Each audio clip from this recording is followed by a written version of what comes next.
امریکی صدر نے کہا کہ گزشتہ سال 30,000 مزید فوجی افغانستان بھیجنا ان کی صدارت کے مشکل ترین فیصلوں میں سے ایک تھا، لیکن ان فوجیوں کو جس مقصد کے لیے افغانستان بھیجا گیا تھا وہ اس میں کامیاب ہوئے ہیں، اس لیے افغانستان سے امریکی فوجوں کے انخلاء کا سلسلہ شروع کیا جا سکتا ہے۔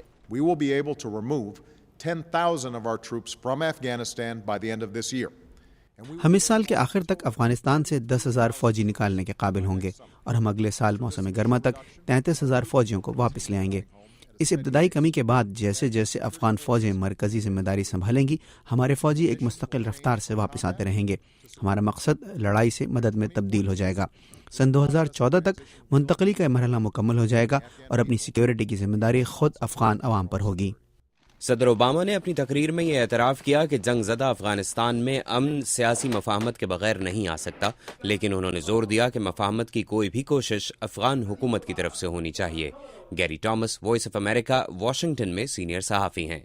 صدر اوباما صرف امریکیوں سے ہی نہیں بلکہ افغانستان کی حکومت، پاکستان کی حکومت اور طالبان کو بھی مخاطب کر رہے تھے، وہ تمام فریقین جو افغانستان میں کسی بھی حتمی سیاسی مفاہمت کا حصہ ہوں گے، اور یہ سلسلہ اسی طرح کسی سیاسی مفاہمت کے ذریعے ہی ختم ہوگا۔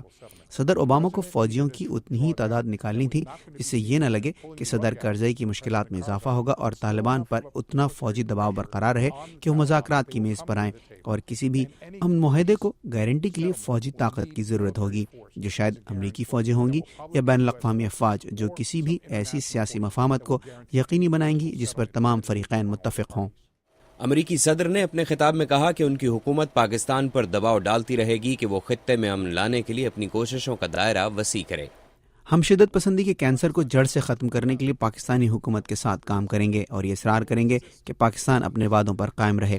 اس لیے کسی کو شک نہیں ہونا چاہیے کہ جب تک میں صدر ہوں، امریکہ ان لوگوں کی محفوظ پناہ گاہوں کو نظر انداز نہیں کرے گا جو ہمیں ہلاک کرنا چاہتے ہیں۔ صدر اوباما نے اپنے خطاب میں کہا کہ امریکہ ہمیشہ کے لیے افغانستان کی گلیوں اور سرحدوں کی حفاظت کی ذمہ داری نہیں لے گا، مگر افغانستان سے دہشت گردوں کے خاتمے کے لیے امریکہ کی افغانوں سے شراکت داری قائم رہے گی۔ محمد عاطف، اردو، VOA، واشنگٹن۔